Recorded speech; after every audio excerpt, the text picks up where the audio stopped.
Good morning, good afternoon, good evening, wherever in the world you might be. I am Nicole BC, and you know everything.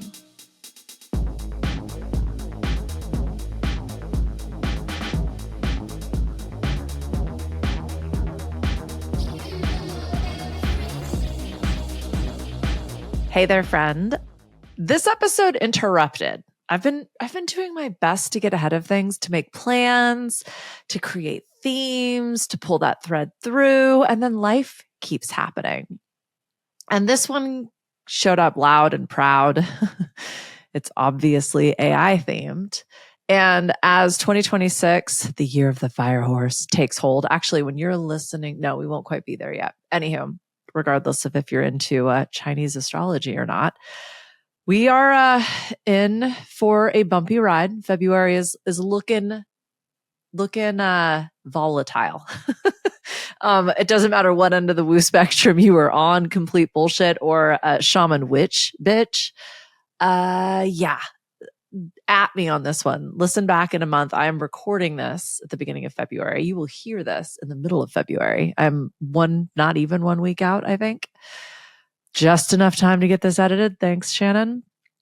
And politically, economically, socially, professionally, astrologically, yeah, it is a bumpy ride. And one of the tools we've become increasingly reliant on, and also one of the reasons this ride is getting cray-cray. Do people still say that? Anyway, doesn't matter. AI, right? I am working with a bunch of new people in a lot of different spaces. Actually, that's not true. It's two different spaces, but it is a lot of people now. And everyone is using AI. I am also reading a lot of different things. I'm writing a different lot of things. It's accurate. I am starting to tune in. I think I'm emerging from my hibernation cave of the last month/7 years. And it's not even hard to discern the robots from the reals. And everyone keeps saying that's going to become less and less easy. We'll see. I listened to a lot of different speakers. Yuval Harari was the most inspiring, perhaps because he's someone I love and adore. And also, I need to tell you guys something. I fucked up. No surprise, I do that almost every day, all day long. One of my most endearing qualities is I state potentials as fact. Like the way that I talk and the way that I communicate is very straightforward.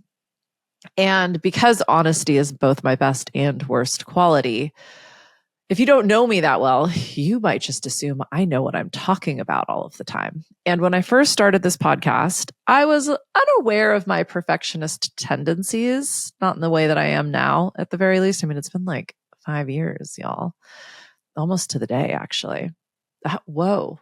Actually, I probably sat down and recorded the very first episode, or the very first 8 episodes, if you know, you know, almost 5 years ago to the day. I didn't even realize that. Anywho, I wanted it to be casual. I intended it to look and feel messy. And I forced myself to leave out the data and the backup and the defense and the accuracy, because I knew if I went down that rabbit hole, I would never come out. And when I started the Quantum Business Book Club, I picked books that had been on my bucket list for ages. I like a good old fashioned accountability deadline, you know? And one of the books that closed out not just, I think, season 2 of the Quantum Business Book Club, but my ability to even continue creating it. Oh my God, this book is like not even, it just disappeared from my brain hole. I will remember it. This is a super fun thing about my brain. But I credited the author as Yuval, who wrote Sapiens and Homo Deus, and also a book I need to read, 21 Tips for the 21st Century. And as a 21st century business builder, that feels relevant, right? But yeah, it was a New York Times writer who wrote the book I'm thinking of but can't remember now. Cool story, BZ. Anywho, I kept saying it was Yuval. But that episode was actually really, really powerful. It was all about, that book was all about how we're actually trending upwards. And if you look at the data, just, you could pick any one person actually on this earth in any geographical location in any socioeconomic class, and they are doing exponentially better than that same individual would have been doing, say, 100 or 200 years ago. And that is a macro lens, sure. It broke my brain in the best of ways because based on a lot of the paradigms I had been operating within, the data challenged the assumptions and research and conclusions I had drawn. The eternal optimist, the rational optimist, bam, there it is. Okay, rational optimist was not by Yuval, even though I said it was over and over again. Anywho, Yuval was interviewed at the Davos World Economic Forum about AI. Homo Deus, he kind of alludes to, the future of humanity. But in this particular interview, it was really interesting because the interviewer is obviously a creative, I'm assuming a writer. The journalists from The Economist were tasked with a lot of the interviews, and they were fascinating and brilliant job. Also, could see the agendas very clearly in their interviewing style. So it was just interesting for me to watch and listen to. But I will link in the show notes as well, this episode or this interview. But he was talking about AI. And when I had thought about this episode, I had initially titled it AI versus I am. But Yuval referred to Descartes, who was the one who said, I think, therefore I am. And philosophy was this sort of idea play that started in the 1700s. I mean, that's a broad, to suggest that that's the only time people started to kind of ideate on thought and try to create constraints within which guided our sort of moral and ethical codes and language. I don't know. I always feel like we are always like, this is the first and the biggest. And it's like, maybe, I don't know. Anyhow, what Yuval was saying is that we as humans, our identity has always been tied up into we think. It's what differentiated us from the animals. And we think it's what differentiates us from the AI, from the LLMs, from the robots. But they are starting to think. And the latest Chat GPT model was designed by itself. And there's a lot more that Yuval has to say. It's not for me to sort of summarize. But it was wild timing because despite the plan, I realized what was coming up so loud, and I talked about it in The Loop. I would love for you to subscribe to that. It's on Substack, NicoleBZ.substack.com. It's where I talk about what I believe we're all kind of looping on every week. And I tried my best to make it personal. It's sort of my own little personal digest, and how the things that I'm thinking about, which just so happen to, but never surprisingly, seem to be what everyone else starts talking about. And I pull that thread through my sort of entrepreneurial, creator, trailblazing business mind and frameworks. What happens when how we have identified dissolves? How do we find our purpose? This has been something that once the sort of basic levels of Maslow's hierarchy of needs, once our essential needs and securities are met, we start to ask bigger questions. We start to get philosophical. And, when they first started building computers, there was a famous quote that we will have so much free time, we won't know what to do with ourselves. And some of the technocrats are suggesting we're moving into that era. I think the rest of us know it's not going to be distributed evenly. And for those of us that might feel like we will be ostracized by the Elon Musks of the world and the Jeff Bezos, the question still becomes, if we've defined ourselves by our thoughts, by our words, by our actions, those coagulated our purpose, where to from here? I want to talk about what I think is actually happening, because I'm starting to see people use AI, the people I work with directly, use AI like it's a personality upgrade and not just a tool. It's an identity. It's it's its own philosophy now, and you're either with or against. So we're just othering again.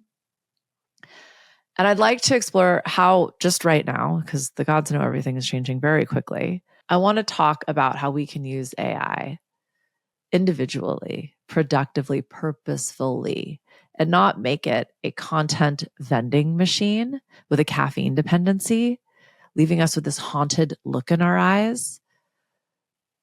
It can't just be me asking, are you doing any work, or are you just dumping all of this information into AI and then regurgitating some 20-page strategy that is essentially going to look and feel the same as everybody else's? Like,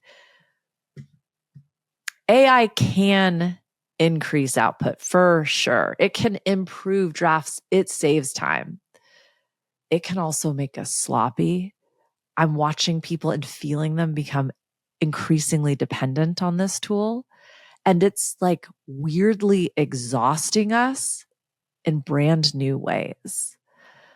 So if you've been listening to the loop, reading the loop, receiving the loop, I have included like a little AI prompt at the bottom of it, and I left it out this week. And it's the first time I got some replies back. Not the first, but, being like, hey, where's and I just thought that was interesting. So I'm going to try to tease out some AI productivity truths in this episode, because I think I'm seeing like 3 different styles of productivity. Okay. There's output productivity, which is just more stuff. Cool. There's outcome productivity, which feels like better results. And there's life productivity. So there's this afterglow, right? That is more peace, more clarity, more meaning, potentially less stress. When we're sort of integrating this tool, I think, as it's designed currently, but without using the tool as a crutch. So let me clarify. AI is incredible at output productivity. It can create more faster, now harder again. And it's pretty good at outcome productivity. It is, again, I think when applied in your own unique way, when it amplifies your individual style of thinking and critically analyzing and creating, it's useful. And in terms of life productivity, I've watched people as they're cooking, put things on their grocery shopping list, which then gets automated to a grocery shopping app. And then their groceries are on their doorstep. Like, yeah, that's very fucking cool. That reduces a lot of that underlying day-to-day stress we all experience. The challenge is that when you start relying on the tool, when you start outsourcing your unique, individualized creativity, your confidence is going to slowly degrade. When you start running everything through your AI, that's your first cue, right? And when you get 15 drafts that you haven't even read to the bottom of, I know who you are, I see you, I am you, I'm right there with you. Red flag.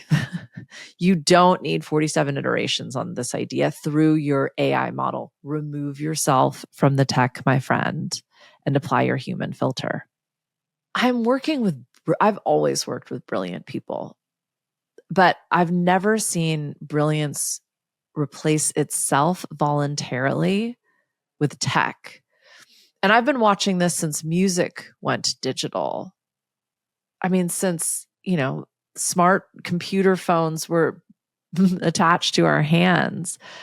But what I'm watching people use fitness apps to optimize their yoga class in a setting where we are purposefully trying to disconnect from the external inputs and tune into our own, I have to wonder, like, what are we doing anymore?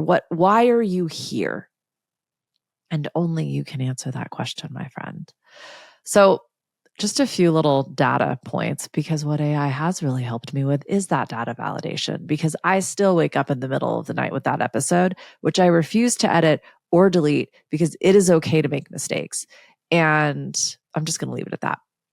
But there was a study done by Microsoft Europe in terms of optimizing like their entire intercontinental workforce. And what they realized is that people were using AI and completing writing tasks about 40% faster.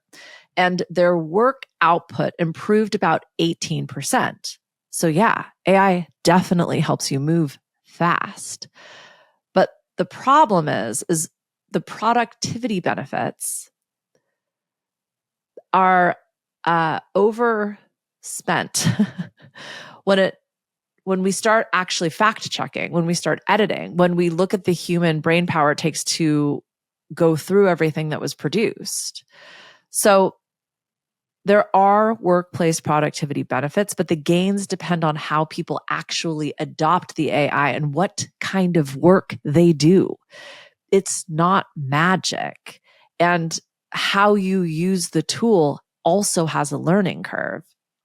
So, the part that nobody wants to say out loud is that there's a growing I say that. I think we're all grumbling this right now, but there's a growing concern that this heavy reliance will weaken skill building and problem solving and actual understanding and therefore learning, especially when people use AI to skip the hard part. You can get faster at finishing, but worse at knowing what you're doing. That's the trade-off. Like, just as an example, I've been trying to negotiate my lease with my landlord, and he's pumping everything through ChatGPT. And I know this because he's referring to things that didn't happen. He's like, thank you so much for your very considered and emotionally driven like commitment to this home and house. And it's like, bro, I sent you a text message asking if we could keep the same lease amount. And then there's this defense of why the rent is getting raised. But none of those things are real. Like, sure, if your mortgage increased in price, I don't know how that happens if you've been paying it down year after year. If your home insurance increased in price, they just got a new insurance company. And I know that because they've been doing their inspections. And so they're between insurance companies, yet raising our rent because insurance has gone up. And then he cited a third, property values. Property values have gone down because we just went through a fucking disaster.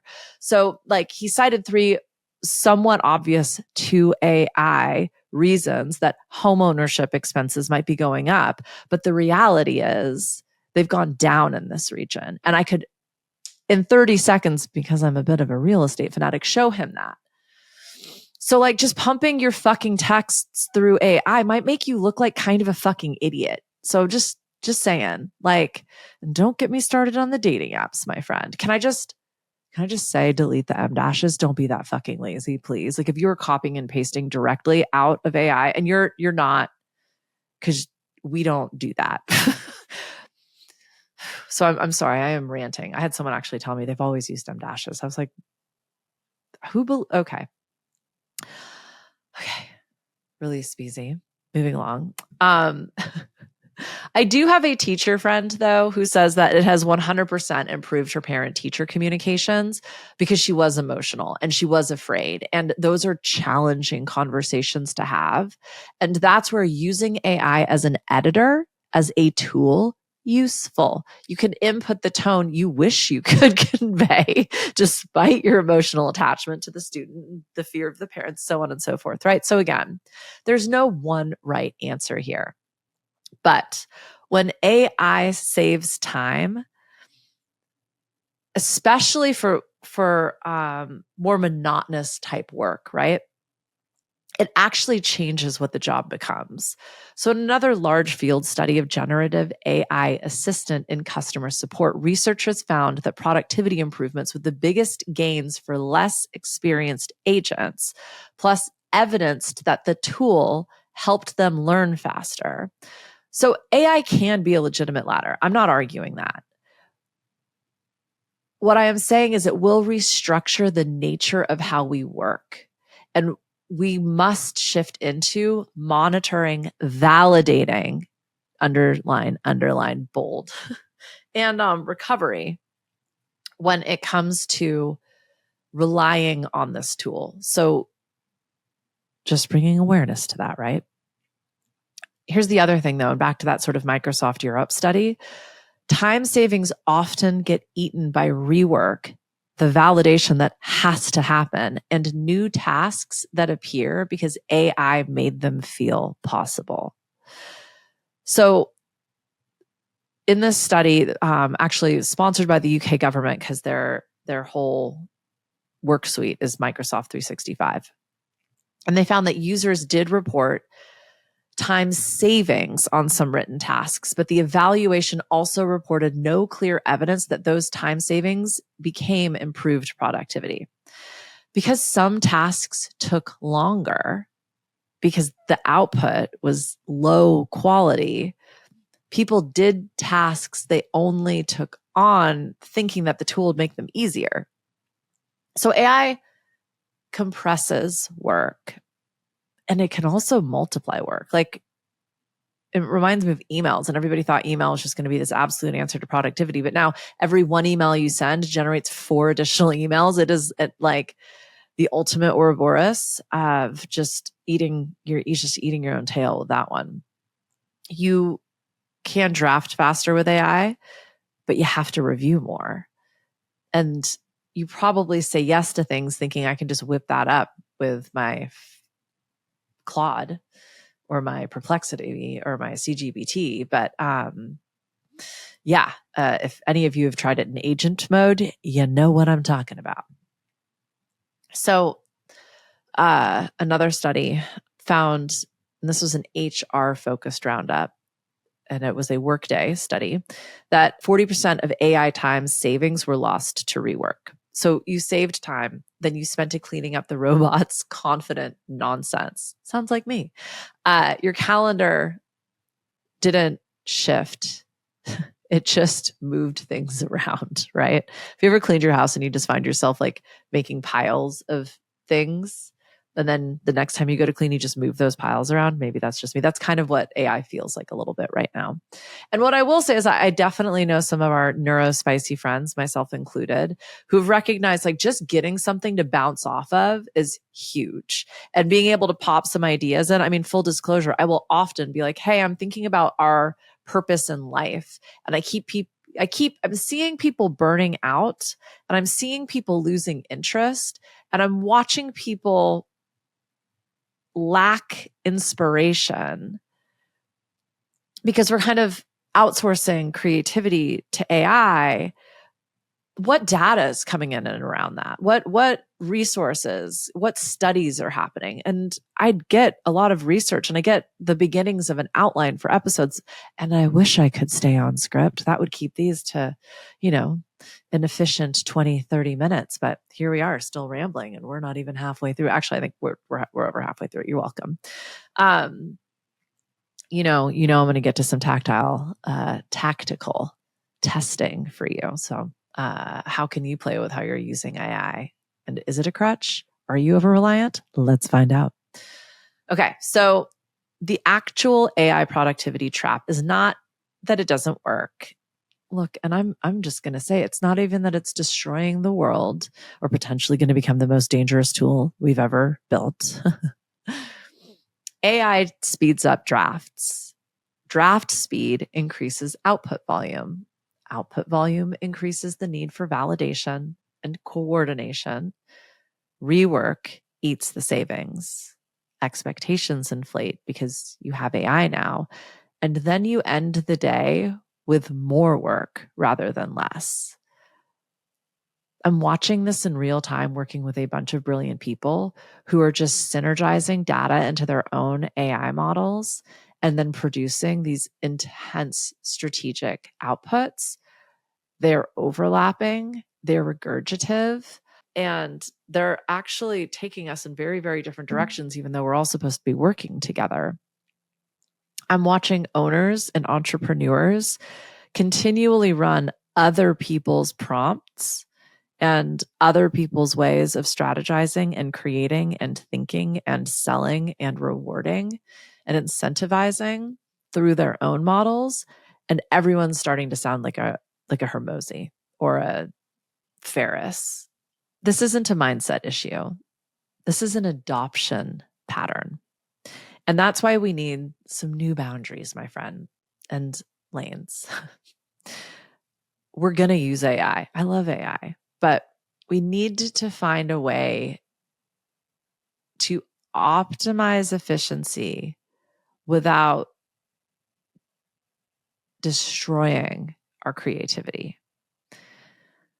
So I had some ideas around how to test this, right? And I think something really interesting is, are you using AI potentially like social media, like a little dopamine hit, right? Where you're just picking up your phone, you're just running your data through, you're just putting your questions in there without really asking yourself, what's my purpose? What's my intention? So I've talked a lot about this in much, much older episodes of You Know Everything, your own creative process. But what I want you to hone into specifically is your creative times. For some of us, it's first thing in the morning. For others of us, it's late at night. But when I talk about creating lanes, I want you to carve out some non-AI time. And I know that sounds very simple, but lump your AI into your admin and your busy work. Use it like you do your project management software or your calendar or your inbox. Even when you're kind of cruising social media, I think it's fantastic for collating ideas. You know, I've been asking clients to kind of use it as like their note capture system. So many of us have been voice memoing, have been notes clipping, you know, depending on what kind of the way you sort of organize your inspiration and track it, or maybe you don't. AI is a fantastic tool for that, especially with projects. Custom GPTs, not so much, but interesting ways of sort of workshopping your own shit.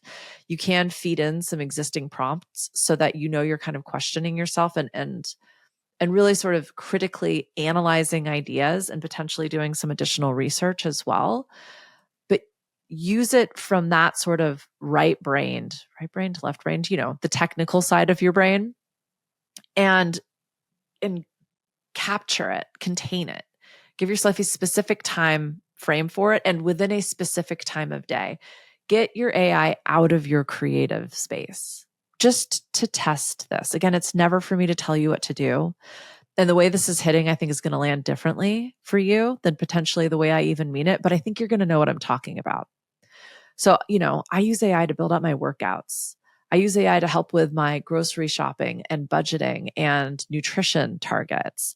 I use AI for like researching holidays that I don't get to go on, but more so than that, I've been using AI to help me understand how my well works, or how an oil and electric furnace work, or what ice melt is going to be least detrimental to the environment. So, like, you know, then that can inform my shopping lists. And I think when I put my AI into very specific admin busy work spaces in my day, it absolutely maximizes efficiency. And it feels fun. It feels like I've got this helper, you know, like I have my EA back in my life. I miss you. So just test that. I would love to hear back from you. I wonder what will happen when your creativity gets to be a little more analog. You spend a little more time looking out the window, a little more time feeling your feels, a little more time potentially even handwriting or painting or crafting or just sitting. I do think it's not time to get real. I don't want to be afraid. There's a lot of fear out there. And I actually do trust, just like in The Rational Optimist, that things are trending upwards. You know, we've been saying, I can remember when I was first exposed to sort of environmental responsibility and climate change when I was like 9 years old and freaking out because I lived in a desert, AKA Southern California. And we don't have any water. And I, put bricks in the backs of all of our toilets, and I put egg timers in the showers, and I would scream at my family members if they showered for more than 2 minutes. And I kind of still do the same thing. I literally thought the world was ending, and it hasn't. It might. The world's going to be fine, my friend. It's us that might not be here sooner than later. But this is where I feel like we can really focus our energies, right? And invest in you. Put you first. Use this tool for you, not the way everybody else is telling you to, but in a way that actually feels supportive and expansive. There is a grieving going on here. AI is going to cost us all something. Ask what it's potentially costing you. That's another interesting test you can take to your day-to-day. And not just it's making me lazy, or perhaps I fired my human therapist, or I reported incorrect facts before I realized that AI hallucinates just like the rest of us. I'd be curious very specifically what it is you're grieving in terms of introducing this tool into your experience. Maybe you've lost a little bit of patience, especially with your own learning or output. Maybe you're grieving confidence in your voice and not the edited robot version. Maybe you feel like you've lost a sense of faith and purpose. Maybe you're just grieving a messy, creative process. Maybe you're just missing that typo. Or my favorite was always mixing up my tenses. It's going to be a very different world very quickly. I mean, it already is. And that does come at a cost. And it's okay to miss that and feel sad about that. How can you honor that? AI, I think what we're fearing is domination, right? The potential strength and power that, again, might not be distributed very evenly. How can you find that strength in your skill building around this tool? How can you use this tool to become a better leader for yourself? I think putting your head in the sand around change is always dangerous. That's just my opinion. But I remember watching all the OG record producers that were cutting tape. And I mean, when I studied audio engineering, that was a module.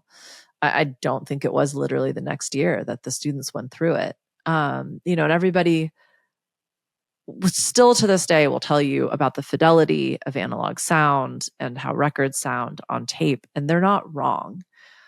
And everything, all art is based on personal preference.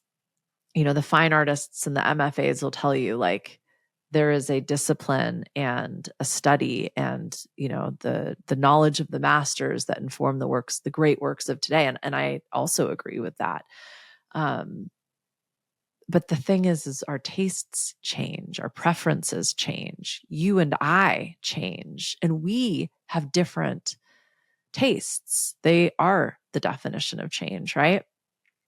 So we're not trying to find the binary in the use of AI. Is it right? Is it wrong? Is it good? Is it bad? Is it better or worse? I mean, we'll be able to debate this within our philosophical paradigms till the end of time, whether we bring that about sooner or later, right?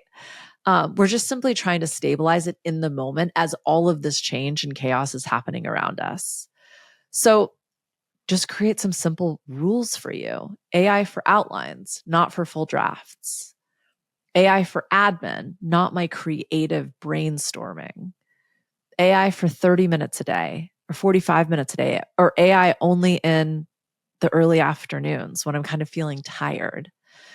Pick one, pick three. I don't care. Do your thing, boo. But that boundary will help you know I can keep myself safe with this tool. This isn't going to become another doom scrolling mechanism and a disassociative excuse for me.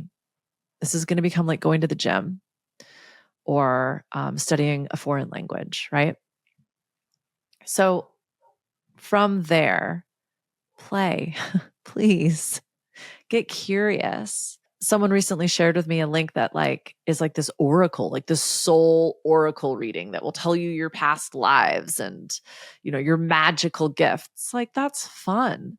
I've put in some of my favorite books and authors and real thought leaders so that like I feel like I could have a conversation with them like, hey, Tim, Seth, Young, who else is in there? Brown. What advice would you give me with this problem? And it's just fun, You can ask AI to play with you. So run some low stake experiments. Do your first tarot card reading. Like build a gym workout. Say like, I want to get swole. Okay, this is embarrassing. So don't tell anybody I said this. I built a workout called the BBB workout. It was the big booty boobs workout. Yeah, why not? It was, spoiler alert, a lot of chest presses and shoulder work and squats and variations of like Russian deadlifts. So, but it felt fun. You can also use it to like drill things. Like I have on my notes here, pick 10 ridiculous metaphors. So another one of my favorite literary snafus is to like lose the metaphor. If you've ever read The Loop, you know exactly what I'm talking about. But like, it's been helpful for me to really kind of workshop metaphors and analogies and allegories. And, I can pick like some of the world's top 10 or different cultures. That's fun. It like helps me kind of run drills on my own language and verbiage and writing. Another really interesting way of using it is to ask AI to argue with you from the opposite point of view. So if you've ever wondered how we fucking got here, fighting with everybody all the time, why don't you ask AI what's their newsfeed look like? Why would they argue for this position? How could they possibly defend it? I will tell you what, it's fascinating when you do that and you actually learn something about the other side, which might help you have a real conversation with a real human in real life that expands both of your consciousness. I've also definitely 100% used this, popped some of my ramblings into AI to just like give it some structure, especially when it comes to like meeting agendas and being succinct. You might have noticed I kind of run on tangents. Again, what if AI isn't just about more now, faster, again, harder now? It's not just a productivity output machine. It's a life optimizer. It helps you learn. It helps you reduce some of the chaos. It helps you structure some formless ways that you have been sprinting through your experience. I'm not arguing that AI productivity isn't real. It is phenomenal. It can help. But faster isn't better. It's just faster. So we've all been talking about like cancel burnout culture, and now we're worshiping output in a way that we never have. I think if we could just reframe it as like worship understanding. And when AI is used purposefully to allow you to understand faster, that's interesting. Something to loop on in between now and next time we chat. If AI is making work easier because you can get more done faster, but we still feel empty and also exhausted, even though we're doing more in less time, what are we actually chasing? Yeah, I'm going to talk about that next time. Bring snacks, bring your skepticism, bring your soul. I'll see you there. Thank you.